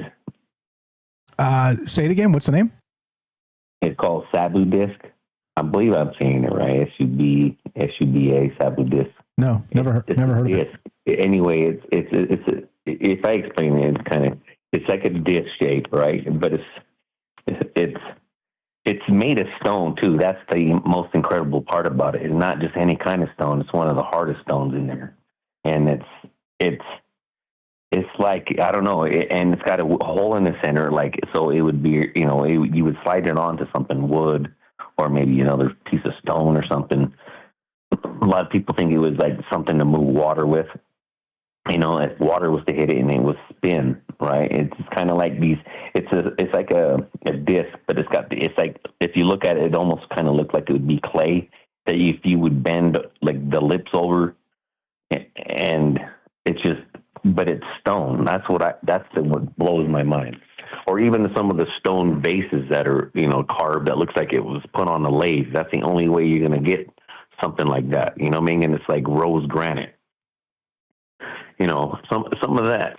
That's why I love them trying to explain, in museums when they got some of these artifacts, laid out, and not really realizing until people start asking questions about that. Some of those things. For example, like King Tut and his sisters, right? His father, they're all got elongated heads. They're all portrayed in like rose granite with elongated heads. Stuff like that. So some of that should have actually been hidden away. They just, like I said, I don't know if they didn't realize, until people start really, like the explosion of people might not like them or not, but still they brought out a lot of history, of the world to your eyes and your mind that, people may not have even seen or even talked about, until these people, until that show came around. But yeah, man, there's a ton of hidden stuff, if we don't even know some of the history we have of this country right now, that's already been hidden from us and around the world, we don't even know how, the things, even the things, like I said, even the things they're finding in Mexico now, right? With all the aliens and stuff that's on it.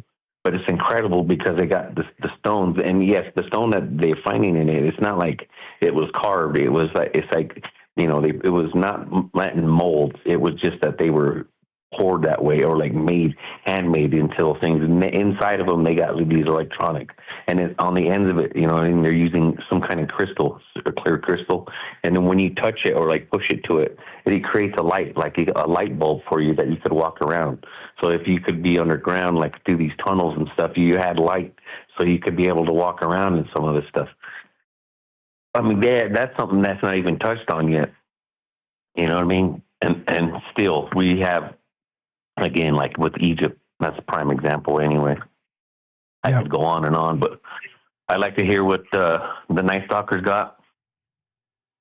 I appreciate it very much. And yeah, the Dendera light bulb. If you guys haven't seen that, look into that. Ancient astronaut theorists say yes, and it very much looks like a light bulb. I mean, hey, do go check that out. Yeah, 100%. Yeah, I mean, like, stuff like that. I mean, that's not, they try to say it's a lotus flower or something like that. I've heard some, excuses like that, or, even how they're even carving, they're even moving these things, and these things are tons of, and then you look at Tanis and something like that. It's like, you hear about the Pyramid Wars, and then you look at the city of Tanis, which is in part of Egypt, and it's blown apart, and it's, like Lego blocks, you know what I mean? That there's something happened there. Part of the rose granite, some of the statues, the double ones that you're talking about, like we talked about before, for entrance into Tanis, half of it's vitrified. I mean, to create heat to melt, rose granite, it's got to be something incredible. So, I mean, are these? What I believe, sometimes it's kind of hard for me not to say, but I know these people know these histories, but they're just, want to keep a history, away from, I don't know why either. Why would you hide that from us? You know what I mean? I don't understand why, even if it is ancient aliens, why are we being, not told of all this? I mean, the whole giants, everything. Throughout history, and all these weird creatures and stuff like that, that we call cryptids or whatnot. I believe all that stuff is, if they're been talked about, for like these people were fought with, talked with. I mean, it's kind of hard to say that, it's all just make believe, right? Yeah. I mean, you got to have as usual, look, keep an open mind, but not so open that your brain falls out. And there's, as I've continued to say, as you've continued to say, these conversations we'd have over the years, that's the point. There's a conversation between absolutely batshit insane and the space where science is like, well, we don't know, so we're going to call it a ritual artifact. There's a ton of space there. So as usual, what does it mean? Keep thinking, man, keep dreaming. And I appreciate your call. Yeah, man. Oh, one thing I posted too was like, I always wondered too was, you ever seen those golden hats? They look like hats, but I don't think they're hats. But they're like made of gold, right? And they were found all over Europe, like throughout other parts of countries, throughout Europe. But they got I got a picture of them. There's like 5 or 6 of them. You go through the history of those. They're found all over the place. There's different sizes and shapes of them, but no one even knows what's the whole point of those things, Yeah, no idea. It's still hidden, man. All right, guys, have a good evening. Appreciate the phone call. See you next time, man. You were the best. Tell Michelle we said hi. Have a great night. All right, brother. You too. Thanks a lot. You know, we love him. That's Kelly in Colorado. Again, the first guy to call and then call back, and he's been a friend ever since. And look, he's spot on about a ton of that stuff. And that's the point, right? Those gold hats, I don't know what he's talking about. That's new to me. I haven't heard that. But look, it's a good time to plug the Discord because before he comes in and calls, he drops a bunch of stuff in the Discord, so you can go check it out. So I will be checking that out after the show and file it away for a time where we can kind of consider what these things are together. Great stuff. Anything to add, James, to what Kelly said there? Tons of great ideas he had, and welcome back. Thanks for being cool and chill and sharing the airwaves. Oh, no problem. Yeah, the things that are found inside coal, to me, are fascinating. The things that are found inside stones that, either took a ton of work to make them or carve them out to have things found in them. Or like with coal, things that are found in that when it's supposed to develop over, thousands or millions of years. It ties into, Charles Fort talked about that in some of his writings. And so, yeah, I'm always interested in these objects that are found in places where you wouldn't think anything should be found. I hadn't heard of the gold objects in Europe either, but that to me, it's amazing how no matter how much you look into all these things, no one person can ever find everything. And that's why I'm always glad to be here for these shows and always hear Kelly. Great call from Kelly, and looking forward to Derek and anyone else that calls. Amen. You are the best. If you want to be part of the conversation tonight, we're talking. Look, I'm calling this the ritual artifact, Archaeology swamp gas. And it's just a blanket term. It covers everything that we don't know.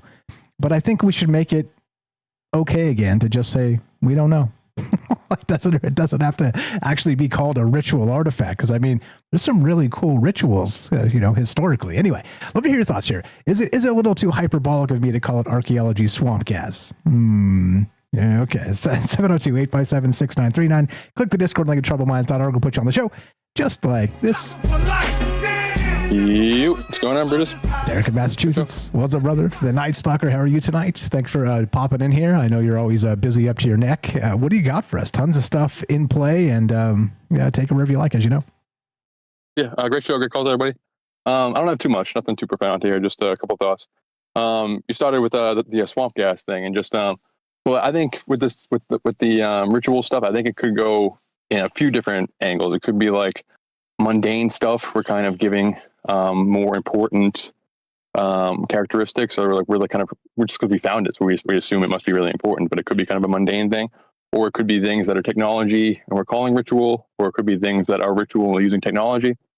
So just for the swamp gas example, that's used as like a dismissal, but in like ancient esoterica and stuff, the swamp is a liminal area where like the land and the water meet. So swamps are kind of like portal areas. So I wonder if this kind of Roswell alien stuff has a little more, like they used what they thought was a kind of a mundane explanation, but potentially it's kind of a key to, or a clue to something more ritualistic and stuff.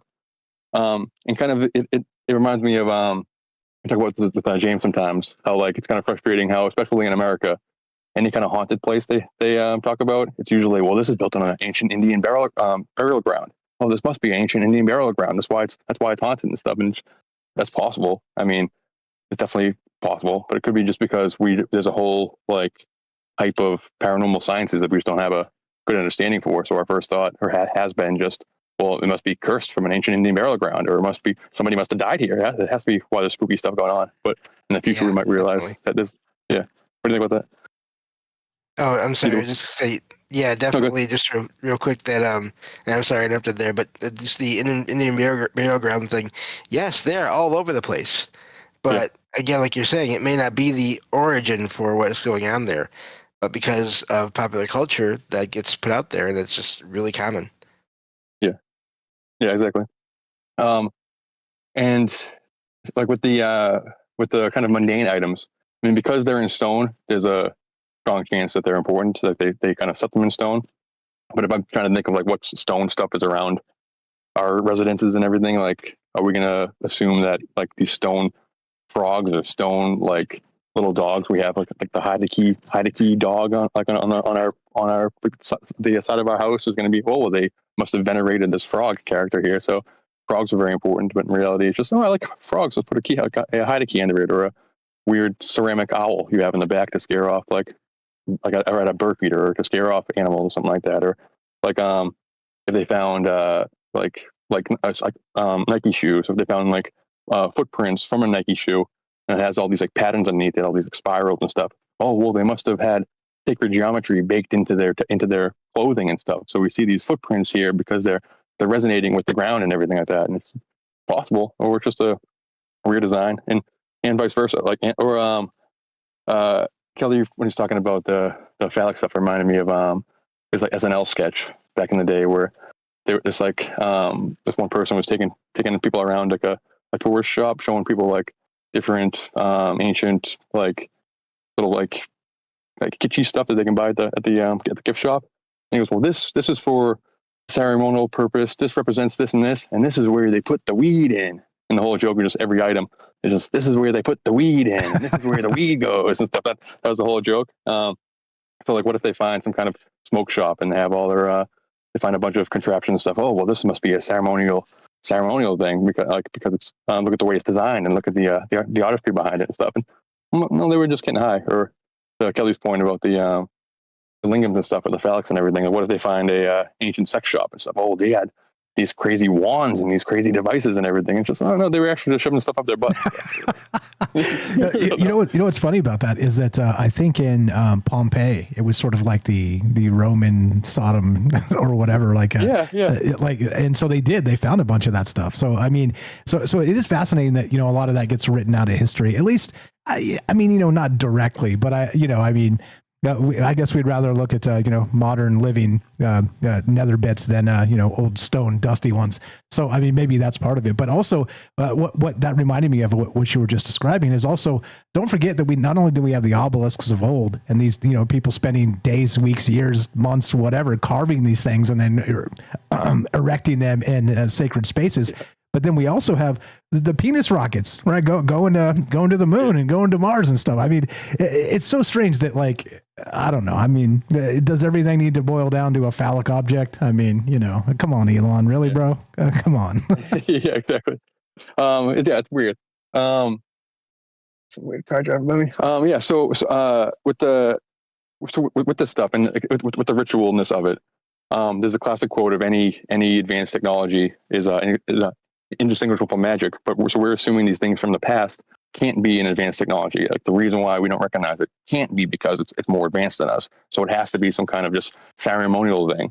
Potentially, like, it could be ritual and it could be technology. There could be using something that is just not what we recognize as technology. So we're saying, oh, it just must be some weird thing that they used because they gave it some kind of divinity, so they used it in ceremony. It's basically useless. Look at these silly people, and they didn't understand anything. But potentially they had a much more holistic technology, or much more consciousness-based technology, or much more spirit science-based technology and stuff. So these things we're just calling like a ceremonial bowl or a ceremonial stick or whatever it is. It could actually be some kind of ancient magic wand, or could kind of be some kind of ancient thing that is a technology. We just don't really recognize it as such or whatever.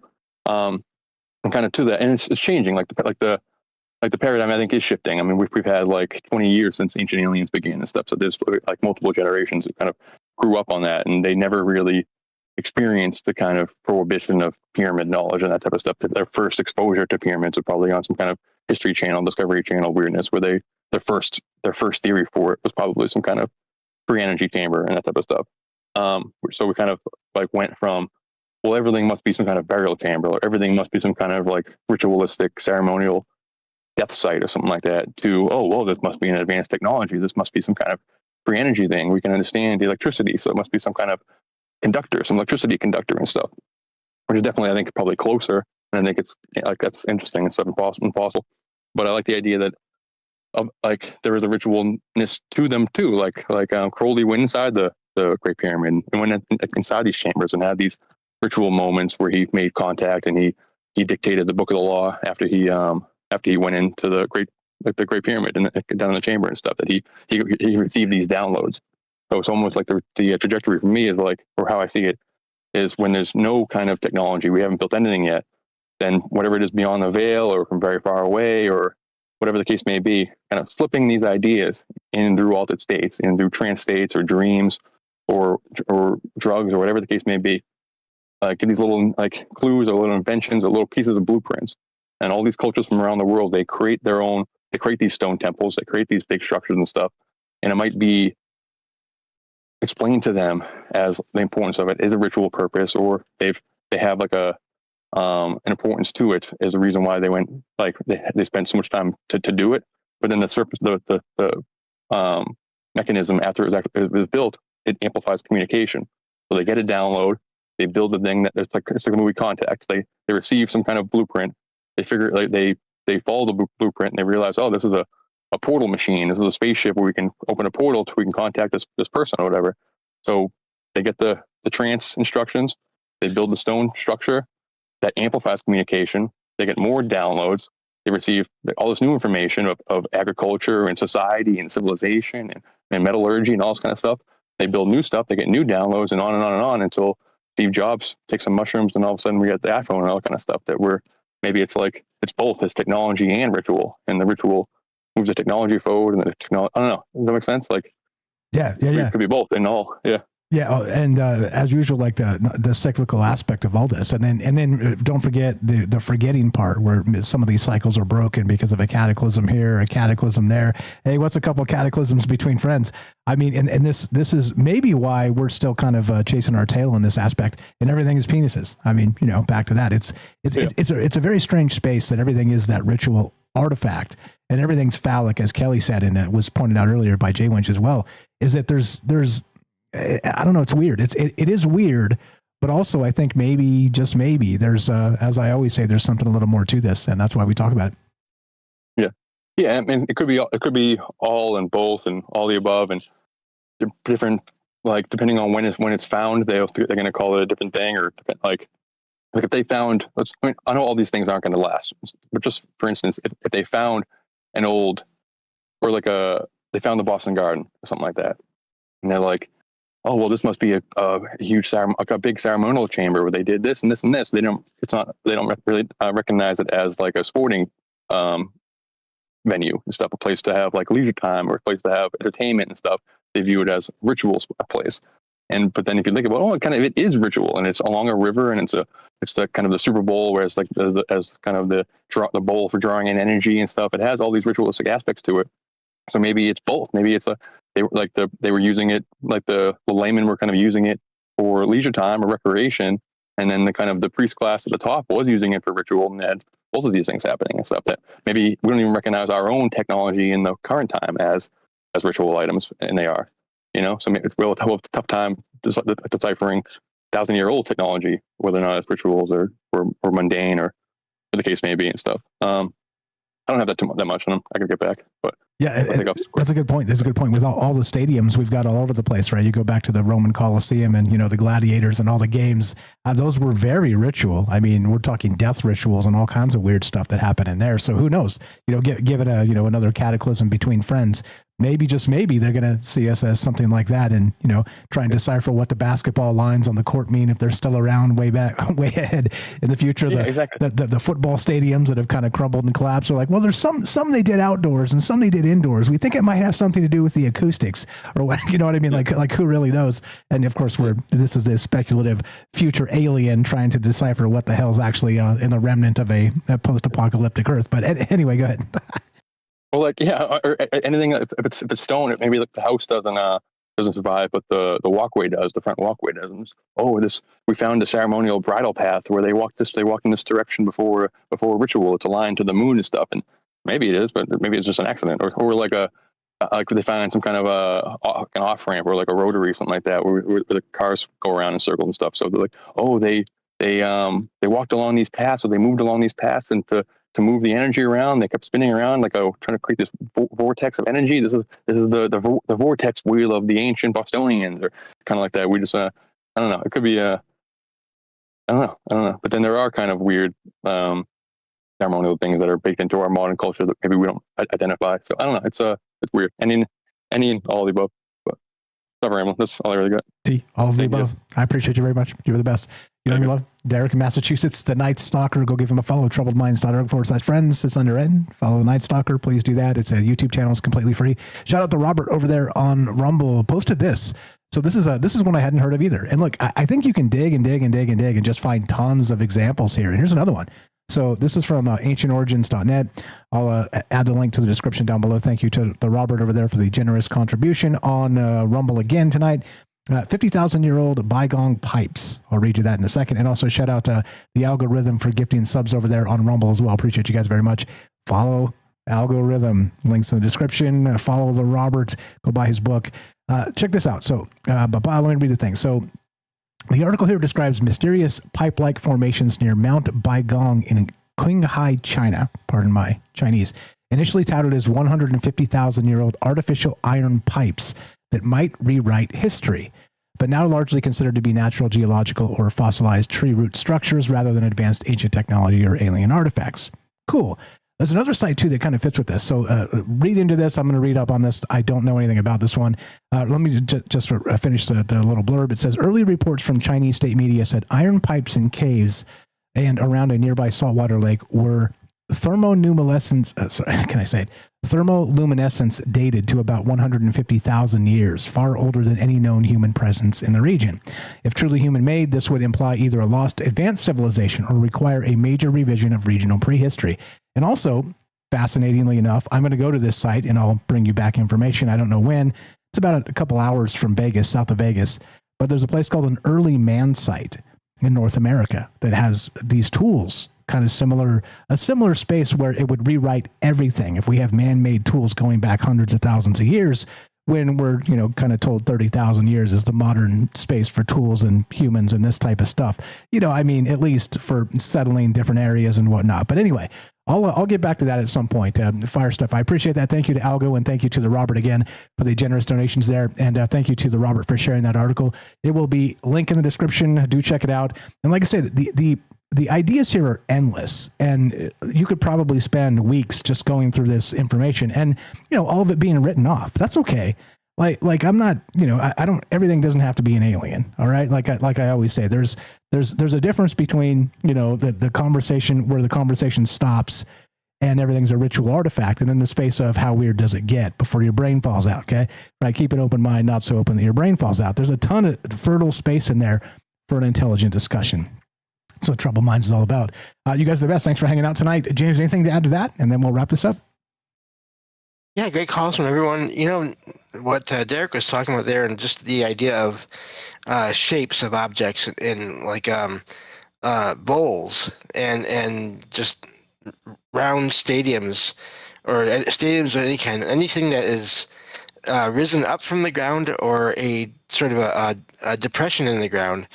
That's changes in gravity and things and energies, I imagine. But even just with bowls, I'm thinking of how, the different things that they've been used for throughout time. People use them to store things or to put food in a bowl and eat the food from the bowl. But they also use bowls throughout time for things like scrying.